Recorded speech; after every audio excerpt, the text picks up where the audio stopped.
Right in the heart of Washington, the city of Moses Lake is sitting on a secret. And it's not a pretty one.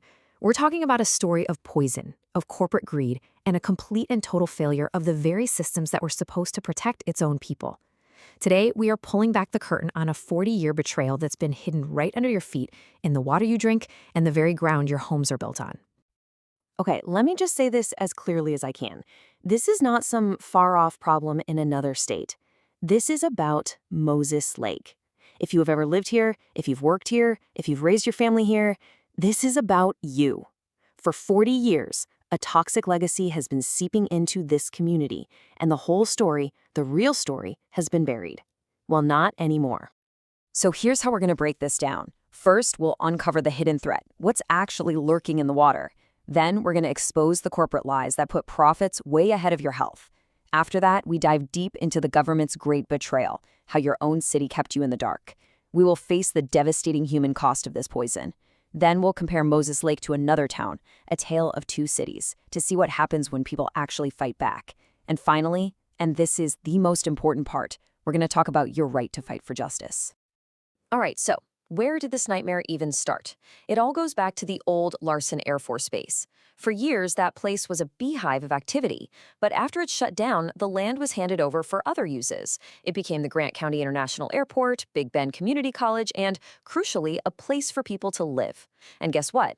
A lot of this was former base housing, which became home to many low-income families who were just looking for an affordable place to live, with no idea that the Air Force left a toxic, ticking time bomb behind. The main villains in this story are two really nasty chemicals. The first is TCE, or trichloroethylene.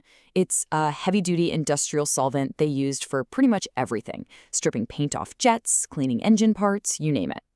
The second, and this one is maybe even scarier, is a group of chemicals called PFAS. You might have heard of them. They're nicknamed forever chemicals. Why? Because they literally do not break down, not in the environment and not in your blood. And these were the key ingredient in the firefighting foam they sprayed all over that base for decades during training drills. And this, right here, is just a gut punch. This is what environmental injustice looks like. The poison isn't spread out evenly. No, the highest concentrations are leaking directly from the old base, soaking the ground right under the neighborhoods that were supposed to be the most affordable, the safest places for families. We're talking about former base housing and communities that are predominantly low income. These are the people who have been on the front lines of this toxic disaster day after day for decades, and they were never told the truth. Now let's get something straight, because this part is infuriating. This was not some unavoidable accident. This was a choice. The companies that made these chemicals, huge corporations like 3M, they had studies, their own internal studies, that showed just how dangerous this stuff was.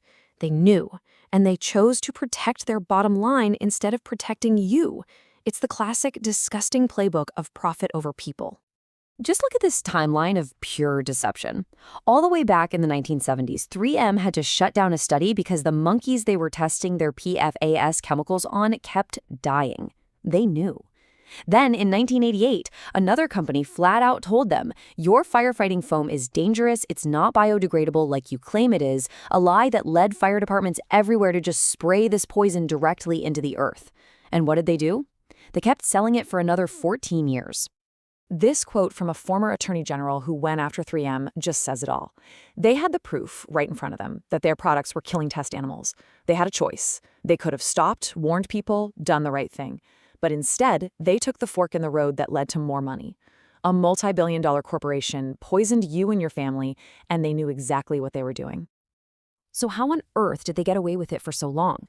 Simple. They bought political protection. Companies like 3M have pumped millions and millions of dollars into the campaign funds of the same politicians at every level of government who are supposed to be regulating them. It's a completely poisoned system. While their toxic chemicals were seeping into your water, their money was flowing to lawmakers. And the result? The company gets protected, and the people, their own constituents, get poisoned.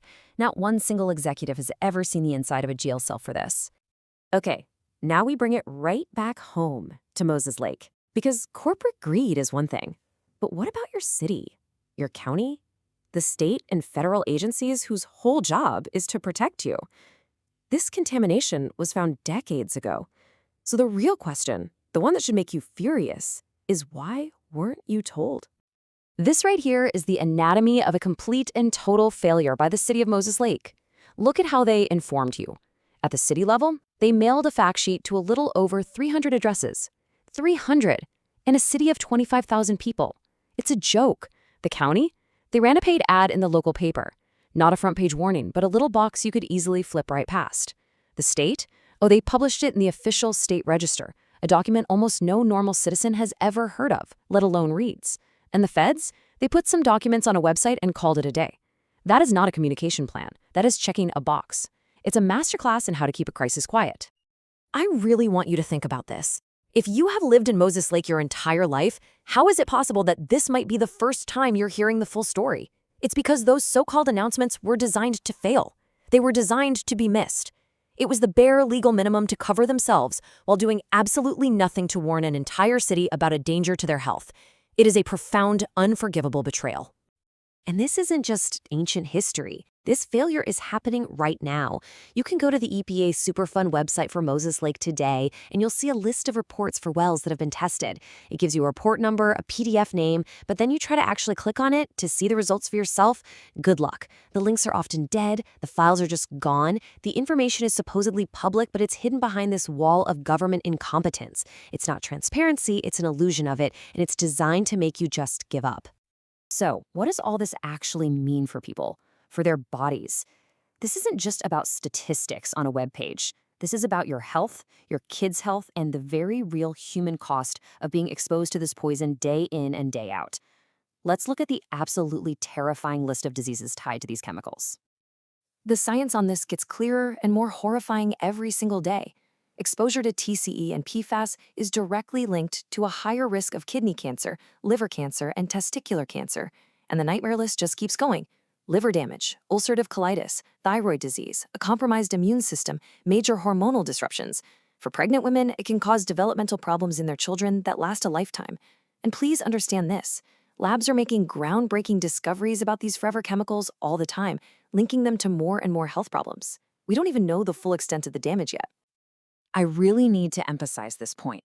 This isn't just about having a single high test result from your well. This is about cumulative exposure. It's about years and years of small doses. Maybe you worked at the airport, or at Big Bend, or at one of the industrial parks. It doesn't matter if some tests show levels are below some arbitrary safe limit. That poison builds up in your body over time. It doesn't leave. And that long-term, low-level exposure, whether it was at home or at work, is what can cause cancer. So what's the difference between a community that's kept in the dark and one that's told the truth? Well, let's look at a tale of two cities. The contrast here is stark, and frankly, it should make you angry. Look at this. On one side, you have Peshtigo, Wisconsin. When they found out their water was poisoned with the exact same PFAS chemicals, their government actually told them. And what happened? The community got organized, they got angry, and they fought back. They sued the corporation responsible and won a $17.5 million settlement. Then you have Moses Lake, a community where the city, the county, and the state government all failed miserably to inform their own people. You were left in the dark to drink the water and suffer the consequences. The only difference between justice and sickness was information, and your government denied you that. But here's a huge warning for the people of Moses Lake. In another similar case, a city got a big settlement because people had to buy bottled water. It sounds great, right? Millions of dollars. But after the lawyers took their cut and the money was divided up, you know what each person got? About $85. $85. That is not justice for cancer. That's not justice for a lifetime of health problems. It proves that while community pressure is important, if you or someone you love is sick, you need to fight for individual justice. And that brings us to the single most important part of this whole thing. What's done is done. We can't change the past, but you sure as hell can change the future. It is time for the people of Moses Lake to get angry, to get informed, and to start demanding some real justice. Your first step is to get the facts for yourself. Here's the link to the EPA's Superfund map for the Moses Lake contamination site. I want you to go to this website, put in your home address, put in the address of every single place you've ever worked in this town, see with your own eyes if you've been living or working inside this toxic plume. Please listen to me on this. Do not wait for the government to ride in and save you. The EPA is the lead agency here, and they have a massive, overwhelming backlog of requests for water testing and filter systems. Yeah, those resources are supposedly available, but you could be waiting for years.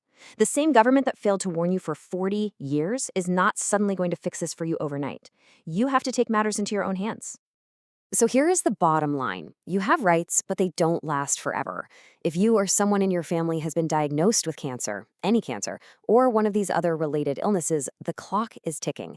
The time to file a claim is limited. So what do? You talk to your neighbors. You share this information. You show up at the Moses Lake City Council meetings and you demand answers. You ask them to their faces why they kept this from you, and you never ever forget the core truth here. You were poisoned for profit, and your government kept it a secret. This is it. This is the single most important thing you can take away from all of this. If you have lived or worked in Moses Lake, and you or a loved one is sick, you cannot wait another minute. The government has already failed you. Your power now is your right to seek justice in a court of law. Find a lawyer who knows how to handle these toxic exposure cases. Do it for yourself, do it for your family, do it to hold them all accountable. Contact a lawyer now.